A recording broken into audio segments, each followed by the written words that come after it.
എപ്പോഴും ഇതാണെന്ന് പറഞ്ഞാൽ അങ്ങ് ഈസിയാക്കി വിട്ട് കഴിഞ്ഞാൽ ചിലപ്പോൾ എല്ലാ സമയത്തും അത് ഒരേ ലെവലാവണമെന്നില്ല. പിന്നെ പല സ്ത്രീകളിലും വ്യത്യാസമാണ്. അതുമൂലമുള്ള ഇറിറ്റേഷൻസ് ഉണ്ടല്ലോ, അത് ഭയങ്കരമാണ്. ഓൾറെഡി എന്താ പറയാ, മറ്റേ കൂനിമേ കുരു എന്ന് പറയുന്ന അവസ്ഥയാണ്. വേണ്ട ബഹളം ഉണ്ടാക്കിയിട്ടൊക്കെയാണ് പാഡ് വാങ്ങിച്ചിട്ടുണ്ടായത്. അപ്പോഴും അത് ഈ 6 മണിക്കൂർ കൂടുമ്പോൾ മാറണം എന്നൊന്നും അറിയില്ലായിരുന്നു.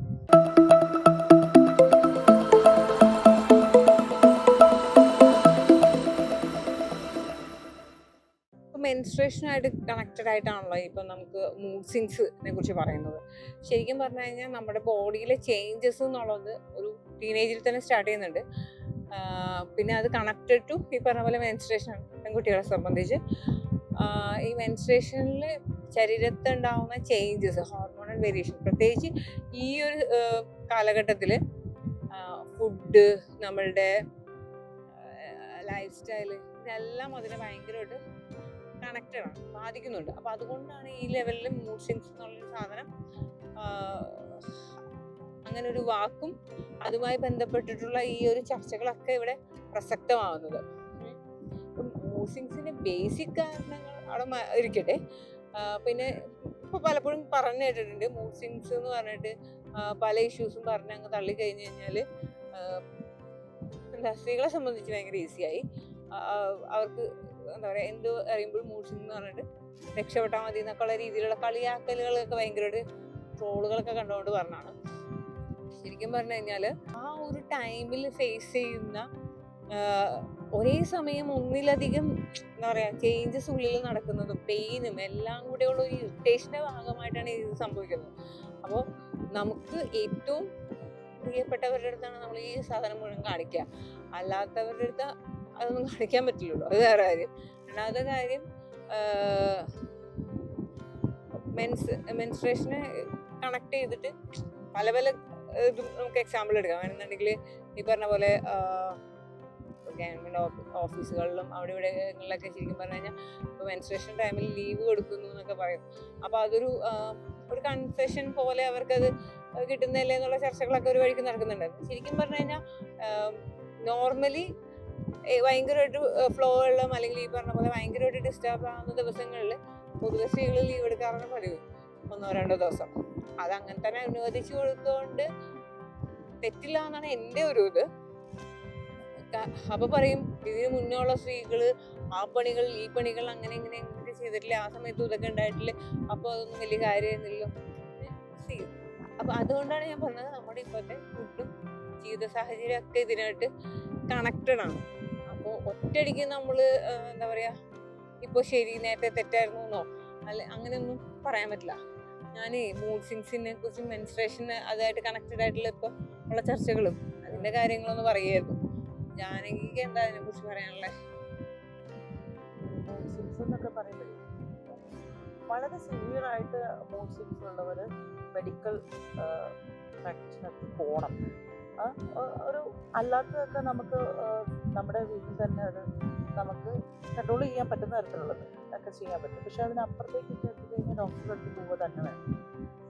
അതിൽ ഈ മെൻസ്ട്രൽ സമയത്തുണ്ടാകുന്ന പ്രശ്നങ്ങൾ ഒരു പരിധിവരെ പരിഹരിക്കാനായിട്ട് ധാരാളം വെള്ളം കുടിക്കുക. ചിലപ്പോൾ ഈ പറഞ്ഞാൽ നമ്മൾ ശ്രദ്ധിക്കാത്ത നമ്മുടെ ബോഡിയിൽ എന്തെങ്കിലുമൊക്കെ ഫ്ലൂയിഡ് ഇംബാലൻസിങ് ഒക്കെ ഉണ്ടാവും. അപ്പോൾ അത് ഈ പറഞ്ഞ പോലെ മെഡിക്കൽ ഒരു അഡ്വൈസ് എടുക്കുന്നത് നല്ലതാണ്. എനിക്ക് പറഞ്ഞ ആ പോയിന്റ് കറക്റ്റാണ് ശരിക്കും പറഞ്ഞു കഴിഞ്ഞാൽ.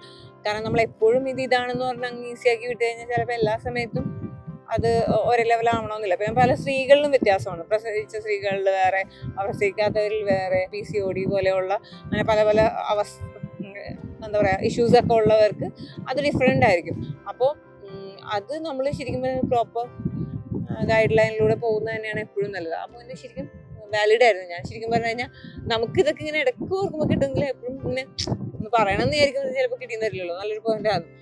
പിന്നെ എന്താണ്, അതേ സമയത്ത് നമ്മൾ കൂടുതൽ ആ ടൈമിലൊക്കെ നമുക്ക് ചിലർക്കൊക്കെ ഭയങ്കര അതിപൂർണമായ വേദനയൊക്കെ ഉള്ള സമയങ്ങളുണ്ടാകും. അപ്പോൾ നമ്മൾ ബെഡിൽ നിന്ന് എഴുന്നേക്കാൻ തന്നെ ചിലപ്പോൾ മടിയായിരിക്കും. നമുക്ക് വെള്ളം പ്രോപ്പറായിട്ട് ഫുഡ് കഴിക്കുന്നുണ്ടാവില്ല, പ്രോപ്പറായിട്ട് വെള്ളം കുടിക്കുന്നുണ്ടാവില്ല. അപ്പോൾ നമ്മൾ ആ സമയത്ത് നോർമൽ സമയത്ത് വെള്ളം കുടിക്കുന്നത് പോലെ തന്നെ അതിനേക്കാൾ കൂടുതൽ ആ സമയത്ത് നമ്മൾ വെള്ളം കുടിക്കണം. പിന്നെ ഫുഡ് കഴിക്കുമ്പോൾ ഈ പെട്ടെന്ന് കഴിക്കുന്ന ഫുഡിൽ വറുത്തതും പൊരിച്ചതുമായ ഫുഡുകൾ അങ്ങനെയൊക്കെയുള്ള ഫുഡുകൾ ഒഴിവാക്കിയിട്ട് പൊതുവെ ആ ഒരു സമയത്ത് ഭയങ്കര ചില ആളുകൾക്ക് ഭയങ്കര ഫുഡ് കഴിക്കാനുള്ള ക്രേവിങ്സ് ഒക്കെ ഉണ്ടാവും. ചിലർക്ക് ഭയങ്കര മധുരം കഴിക്കാനുള്ളതായിരിക്കും, ചിലർക്ക് ഫുഡ് കഴിക്കാനുള്ളതായിരിക്കും. അപ്പൊ ശരിക്കും പറഞ്ഞു കഴിഞ്ഞാൽ ഓഫ്കോഴ്സ് ഈ പറഞ്ഞ ആ സമയത്ത് നമുക്ക് എന്തായാലും പോയി കുക്ക് ചെയ്യാനൊന്നും പറ്റുന്നുണ്ടാവില്ല. പിന്നെ ഇപ്പോഴത്തെ ഒരു ലൈഫ് സ്റ്റൈൽ അനുസരിച്ച് ഫാസ്റ്റ് ഫുഡ് ഒക്കെ തന്നെ ആയിരിക്കും ഡിപ്പെൻഡ് ചെയ്യുന്നത്. സമയത്ത് വെജിറ്റബിൾസ് കഴിക്കുക, ഫ്രൂട്ട്സ് കഴിക്കുകയാണെങ്കിൽ ബോഡിക്ക് കുറച്ച് തണുപ്പ് കിട്ടുന്ന രീതിയിൽ കുക്കുംബർ, വാട്ടർമെലൺ, അങ്ങനെ വാട്ടർ കണ്ടന്റ് കൂടുതലുള്ള ഐറ്റംസ് കഴിക്കുകയാണെന്നുണ്ടെങ്കിൽ ഓൾറെഡി ബോഡി ഭയങ്കര ഹീറ്റ് ആയിരിക്കും എന്നാണ് പറയുന്നത് ആ ഒരു ടൈമിൽ. അപ്പൊ അതിനെ ഒന്ന് കൂളാക്കാൻ നല്ലതായിരിക്കും എന്നൊരു പേഴ്സണൽ ഇത് വെച്ചിട്ട് പറയുന്നതാണ്. അത് ഭയങ്കര ഞാൻ കേട്ടിട്ടുണ്ട്, ഒരുപാട് ഇങ്ങനെ ആൾക്കാർ പറഞ്ഞിട്ടുണ്ട് ചോക്ലേറ്റ് കഴിക്കുന്നത്, അത് മധുരം ഭയങ്കരമായിട്ട് കഴിക്കാൻ തോന്നുന്നു. അതുപോലെ ചോക്ലേറ്റ് ഒരു രീതിയിൽ നമുക്ക് എനർജി തരുന്നുണ്ട്. രണ്ടാമത് അതിൻ്റെ എന്താ ഈ പറഞ്ഞ പോലെ കൊക്കോ എന്തോ എഫക്ട് ചെയ്യുന്നുണ്ട് എന്നൊക്കെ പറയുന്നത്. പിന്നെ ഈ പറഞ്ഞ പോലെ മധുരം, സ്വാഭാവികമായിട്ട് മധുരം കഴിക്കാനായിട്ട് ക്രേവിങ്സ് ഒക്കെ ഉണ്ടാവുന്നുണ്ട്. ഞാനൊക്കെ നേരത്തെ പണ്ടൊക്കെ എനിക്ക് ഇങ്ങനെ ഐസ്ക്രീം കഴിക്കാനുള്ള ഇതൊക്കെയായിരുന്നു. ഇപ്പൊ പിന്നെ അങ്ങനെയൊക്കെ ഉണ്ടോ? എല്ലാവർക്കും ഒരേപോലെ അല്ല. ചിലർക്ക് അതികഠിനമായ വേദനയുള്ളവരുണ്ട്, എന്നാൽ ചിലർക്ക് വേദന വ്യത്യാസം ഉണ്ടാവും. കമ്പാരിറ്റീവ്ലി ചിലർക്ക് ഈ പറഞ്ഞ പോലെ പീരീഡ്സിന് മുന്നേ ആയിരിക്കും വേദനകള്, ചിലവർക്ക് ആ ഒരു സെക്കൻഡ് തേർഡ് ഡേ ആ സമയത്തൊക്കെ ആയിരിക്കും, ഫസ്റ്റ് സെക്കൻഡ് തേർഡ് ഡേ, അങ്ങനെ ഓരോരുത്തരും അവരുടെ ബോഡി ഇതനുസരിച്ച് ഡിഫറെന്റ് ആയിരിക്കും. പിന്നെ ഈ പറഞ്ഞ പോലെ ബേസിക്കലി ഇപ്പോൾ ഓപ്ഷൻസ് ഉണ്ട്. ഈ പറഞ്ഞ പോലെ പാഡ്, കപ്പ്, പാഡിന്നൊക്കെ കപ്പിലേക്കൊക്കെ ആയിട്ടുണ്ട് ഭൂരിഭാഗം ആളുകൾ, എന്നാലും പാഡ് യൂസ് ചെയ്യുന്നത്. അപ്പൊ ഈ അത് മൂലമുള്ള ഇറിറ്റേഷൻസ് ഉണ്ടല്ലോ, അത് ഭയങ്കരമാണ്. ഓൾറെഡി എന്താ പറയാ, മറ്റേ കൂനിമ കുരു എന്ന് പറയുന്ന അവസ്ഥയാണ് ശരിക്കും പറഞ്ഞു കഴിഞ്ഞാല്. ഈ പാഡ് എന്ന് പറഞ്ഞു കഴിഞ്ഞാൽ, ഈ പാഡൊക്കെ ശരിക്കും പറഞ്ഞു കഴിഞ്ഞാൽ ഒരു പാഡ് 6 മണിക്കൂറേ വെക്കാൻ പാടുള്ളൂ, അങ്ങനെയാണ് അതിൻ്റെ അകത്ത് പറയുന്നത്. പക്ഷെ ഇതിനെ കുറിച്ചൊക്കെ എനിക്കറിയില്ലായിരുന്നു കേട്ടോ. 6 മണിക്കൂർ ഒരു പാഡ് വെക്കാൻ പാടുള്ളൂ. അപ്പോൾ പ്രോപ്പറായിട്ട് 6 മണി, അതായത് മാക്സിമം ടൈമാണ് ഈ പറയുന്നത് 6 മണിക്കൂർ. അപ്പോൾ അതിനുള്ളിൽ കറക്റ്റായിട്ട് മാറിയിരിക്കണം, അല്ലെങ്കിൽ ഇച്ചിങ്, അങ്ങനെ ഈ നനവ് കാരണമുള്ള പ്രശ്നം, ഇങ്ങനത്തെ സാധനങ്ങളൊക്കെ. അപ്പൊ ഇതൊന്നുമില്ല. എന്നെ സംബന്ധിച്ച് ഞാൻ ഈ പറഞ്ഞ പോലെ പീരീഡ്സ് ആയിട്ട് കോളേജിലൊക്കെ പോകുന്ന സമയത്ത് ആദ്യമൊക്കെ തുണിയൊക്കെ ഇന്ന് വീട്ടിൽ ഒളിപ്പിച്ചിട്ടുണ്ടായിരുന്നേ. അപ്പോൾ ഇത് മാറ്റി എനിക്ക് പാഡ് വേണമെന്ന് പറഞ്ഞിട്ട് അമ്മയടുത്ത് വേണ്ട ബഹളം ഉണ്ടാക്കിയിട്ടൊക്കെയാണ് പാഡ് വാങ്ങിച്ചിട്ടുണ്ടായിരുന്നത്. അപ്പോഴും അത് ഈ 6 മണിക്കൂർ കൂടുമ്പോൾ മാറണമെന്നൊന്നും അറിയില്ലായിരുന്നു.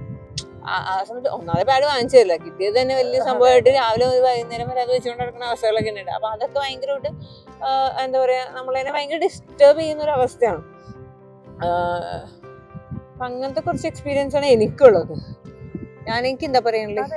ഞാനും അങ്ങനെ തന്നെയാണ്. ആദ്യത്തെ നമുക്ക് ഈ തുണി ഉപയോഗിച്ചിട്ട് അത് അലക്കുക, ഉണങ്ങുക, അത് ഉടുത്തോണ്ട് നടക്കുക എന്നുള്ള ബുദ്ധിമുട്ടുകളൊക്കെ ഒരുപാട് ഇപ്പം ഇതിലേക്ക് മാറിയതുകൊണ്ട്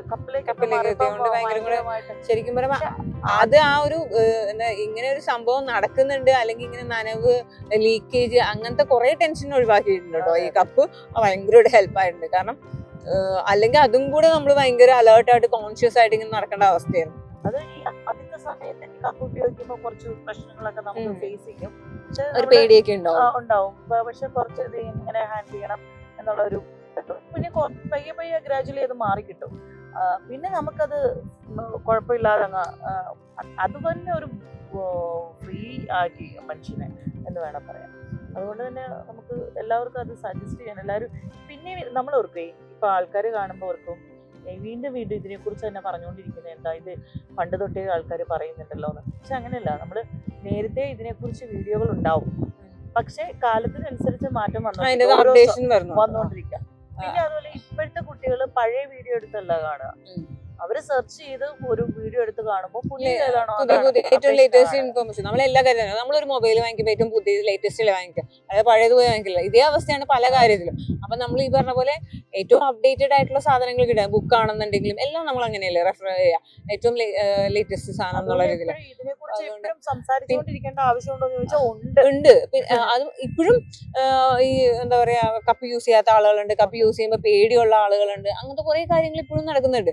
അപ്പൊ ഇതൊക്കെ എന്തിന് ചില സ്ഥലം ഇപ്പൊ ഗവൺമെന്റ് തന്നെ പാഡൊക്കെ ഇഷ്യൂ ചെയ്യുന്നുണ്ടെങ്കിലും അതൊന്നും യൂസ് ചെയ്യാൻ അറിയാത്ത, അല്ലെങ്കിൽ അതൊന്നും പ്രോപ്പർ ഡിസ്പോസ് ചെയ്യാൻ അറിയാൻ പാടാത്ത എന്താ പറയാ ചില സമൂഹങ്ങൾ വരെ ഉണ്ട് ശരിക്കും പറഞ്ഞു കഴിഞ്ഞാൽ.